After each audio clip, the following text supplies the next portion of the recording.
Congratulations, you took a doll slasher from the 80s and you somehow made it worse. Good for you.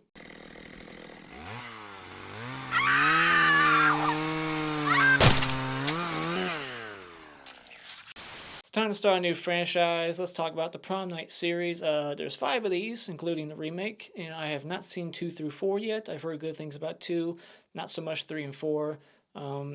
I've seen this remake before, back in 2008 when it came out. I remember seeing it, but I don't remember what the hell happened in it, or what any of the kills. I didn't remember shit. I just remember seeing it, and now I know why I don't remember anything from it, because it's forgettable. It's boring, it's dull, and it's not even a horror movie. It's shit. It's complete shit. This is from the writer and director of the Stepfather remake. I have not seen that, but I guess that's all this director and writer can do, is just rewrite other shit that's already been done and make it worse. And this has a $20 million budget. Where the fuck did all that money go?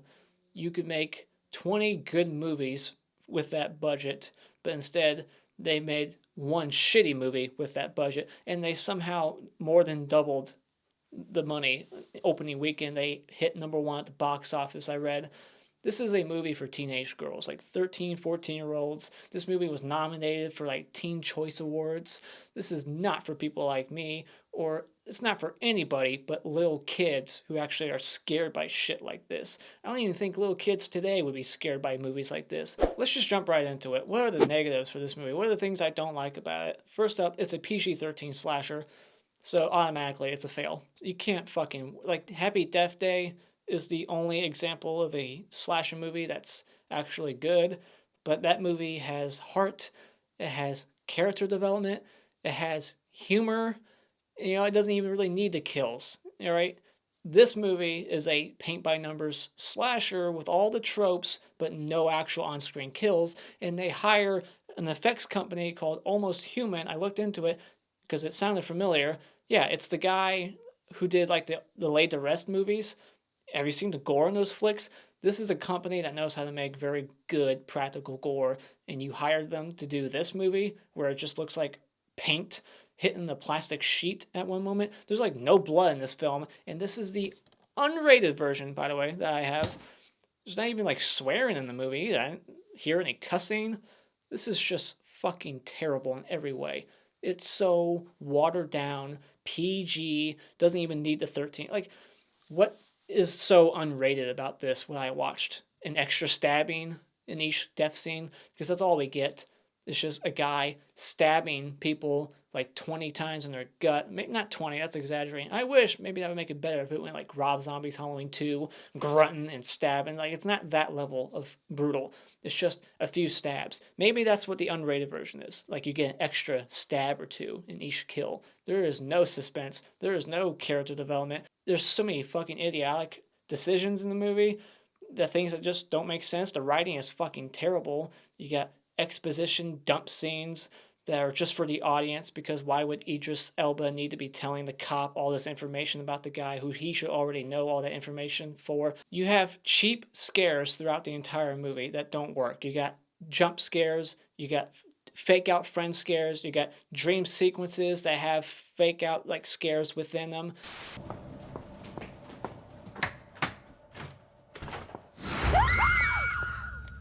Bird scares, lamp scares, like them bumping into objects, and it has that music attached to it. Boom! It's supposed to scare you with loud noises and shit.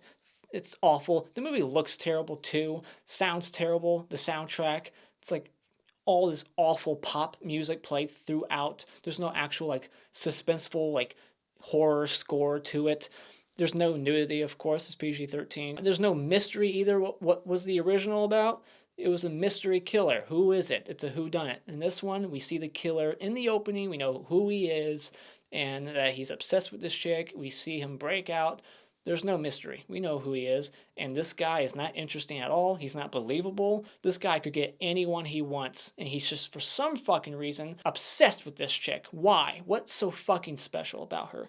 And the acting is just weak from most of the people. It's uneven. Like, it's okay when they're just talking.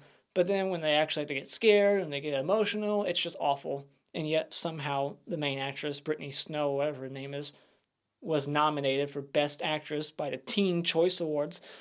So yeah, just everything about this movie fucking fails. It's terrible. Do not waste your time on this movie. It is a cash grab. This is the definition of a cash grab slasher movie, or movie period. It's just fucking awful and generic, paint by numbers, garbage. The only positive I can give this movie is that Idris Elba's in it. I like him as an actor. He's good, but his character isn't interesting. He's just a generic detective.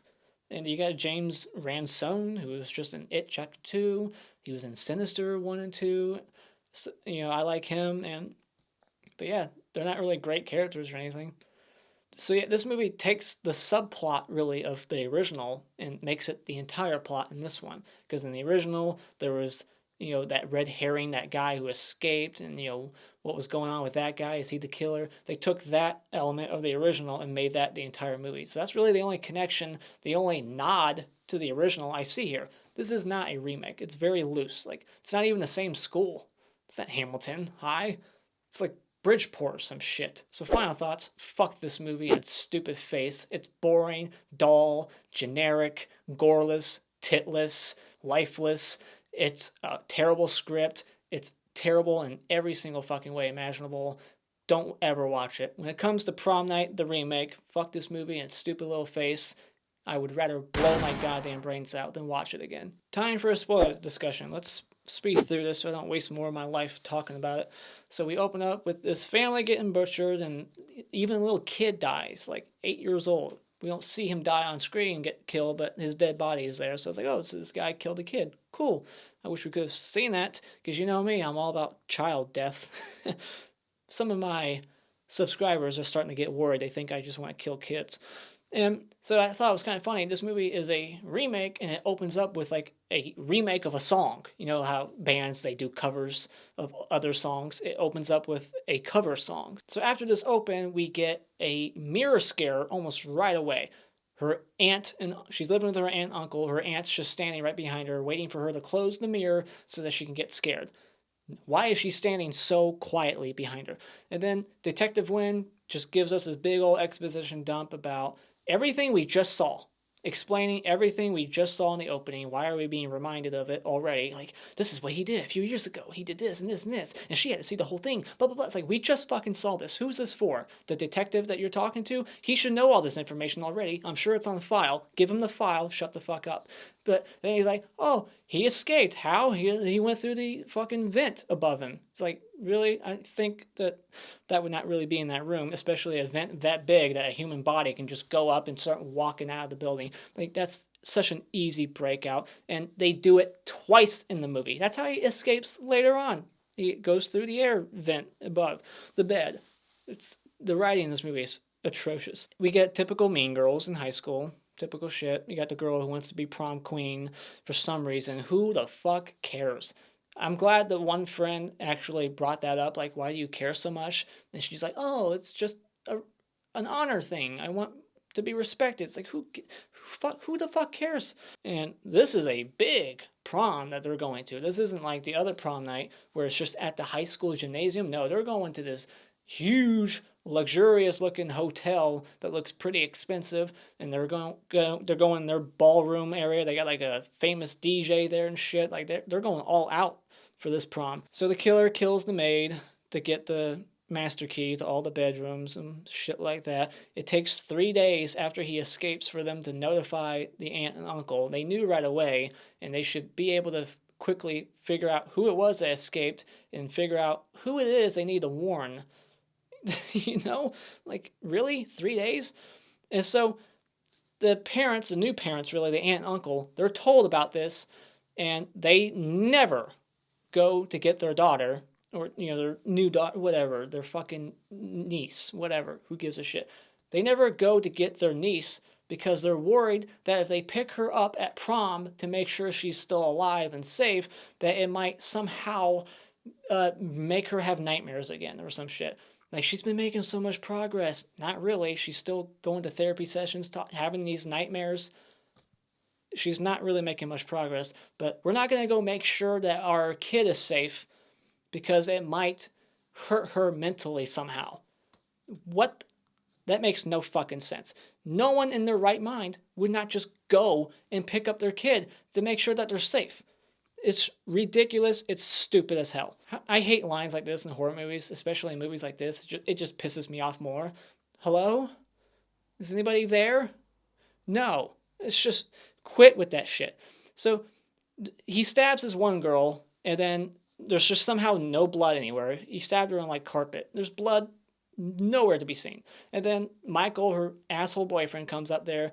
How's he die? Same way. He gets stabbed in the gut a bunch. All these bodies just keep disappearing. There's no blood anywhere, no evidence that he even cleaned it up. And then the bodies, like at the end of Halloween, they just seem to keep falling from places on their own, falling through doors, falling through the vents above.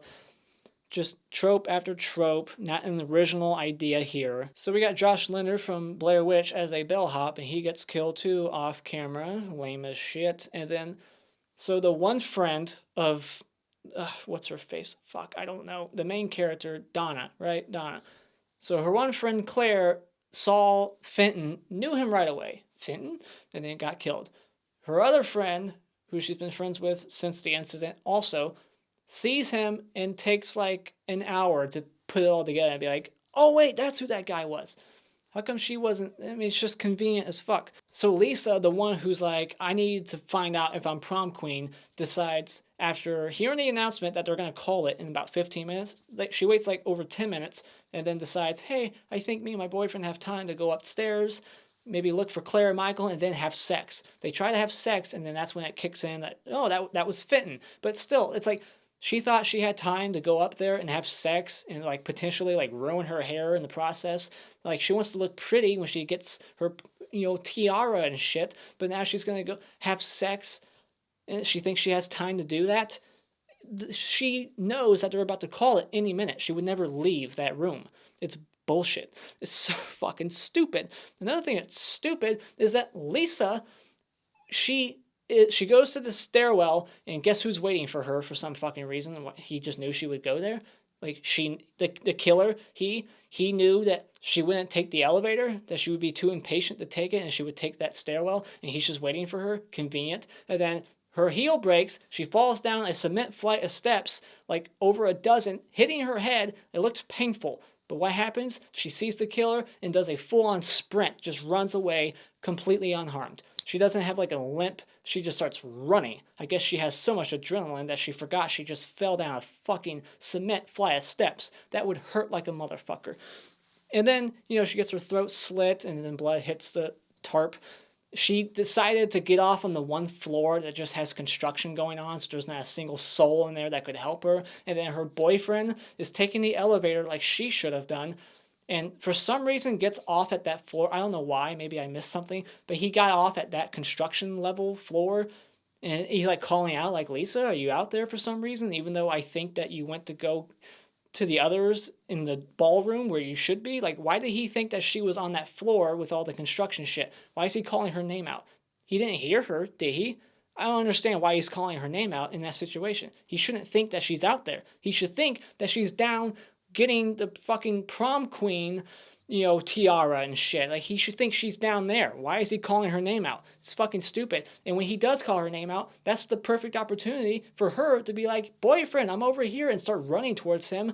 Sure, the killer might be around, and maybe, she might get killed in the process, but there's hope that he could probably step in and save your ass. Like, she would have called for her boyfriend to help her out, not keep her hand over her mouth and stay quiet. That's another stupid decision. So the detectives, they find this body in a trunk in the parking lot, so that's how they know 100% now that the killer's there. They weren't sure before, now they do know. So what does Detective Wynn do? He goes inside and pulls the fire alarm. Why the fuck would you do that? He's not after everybody in that building. He is after the one girl. So you should go to that one girl, Donna, and be like, hey, let's get the fuck out of here. We just found a dead body. Here's what's going on. She would believe you, and she would leave with you right then and there. But what's he do? Fire alarm. Let's start panic. Let's start chaos. Let's make it to where the killer can easily blend in with the crowd and start walking out with everybody else. What the fuck is he thinking? That's so stupid. And also there was a bird scare. I forgot to point that out. During the Lisa scene, bird scare. Really, just a bunch of fucking birds up there. And then, so while there's chaos and everyone's like leaving the hotel, the main girl decides this is the perfect time to go up to my hotel room by myself because I need to retrieve something so important. I forget what it was she said, but it's not that important to get. So she takes the elevator up during a fire alarm. I mean, does she know it's a false alarm? I mean, you never take the elevator when there's a fire alarm. You know how it says, in case of fire, use the stairs, don't use the fucking elevator? She's using the elevator during what could potentially be a fucking hotel fire. I mean, maybe she knew that there wasn't a fire, but still, she's taking the elevator up. And then it takes forever for the cops to figure out where she is and to get up there. Maybe they would have found out where she was quicker had they kept an eye on her the whole time like they were before they pulled the fucking fire alarm. So she's in her hotel room and we get a fucking lamp scare. Yeah, she bumps into a lamp, loud music, it's supposed to be scary, and then here comes Finn attacking her. Cops come up, he escapes through the fucking air duct, just like in prison. And the cop that was with him is Andy from Final Destination 3D, the one who got pushed through the fence and the one who got the wooden plank like through his mouth. So I recognized him, and he was the guy in the Nightmare on Elm Street remake. He calls the house, and the phone line was cut. In front of the house, there's the phone line right there next to where the other detective was. So this guy cut the phone line in front of the detective, who I guess just wasn't looking at that specific moment. Convenient also. Like, this is the worst detective fucking ever. And we get a dream scare. She sees the killer in the mirror when she shuts it, and then she wakes up from a dream. Fuck you. Fuck you, you stupid movie. Somehow the killer is just slitting everybody's throats without them making a single noise. He killed the cop in his car outside, and then killed the other cop around the building also, and he just keeps slitting everybody's throats. He killed Bobby in the bed while she was in the bathroom. He never made a single peep while he was getting killed and butchered. Nobody makes a single noise in this movie when they're getting killed. And then, the detective finally gets there. He comes up and shoots the bastard 6 times, like Michael Myers, and then he's dead. Credits roll. End of movie. Fuck this movie. The Hockey Mask Award for best character in this movie, I guess I'll have to give it to Idris Elba's character, Detective Wynn. And the Yankee Award for worst character in this movie, I'll give it to Michael, the douchebag boyfriend. And the hottest chick in this movie will be the mean girl, who was the nominee for Prom Queen. And the Clapper Award for best scene in this movie will be the opening. It was kind of promising and actually has some kids dying. It looked like the movie had potential, but all went downhill from there. In the Mr. Hat Award for best kill in this movie, I'll just give it to the kid, because every other kill in this movie is the same thing also. Slit throat or a stab in the gut. The Mr. Twig Award for worst kill in this movie, I'll give it to Josh Leonard, the bellhop who gets killed off camera, and we find his body later on like Bob in Halloween. And those are my thoughts on this pile of garbage. What did you think about this movie? If you are a defender, there's no way you're still listening at this point. But let me know why the hell you do defend it if you do. Let me know what the fuck is so great about this movie. And if you like what you've seen here, you want to see more, hit this like button and become a subscriber just by clicking on my cartoon face in about 5 seconds. And until next time, auf Wiedersehen.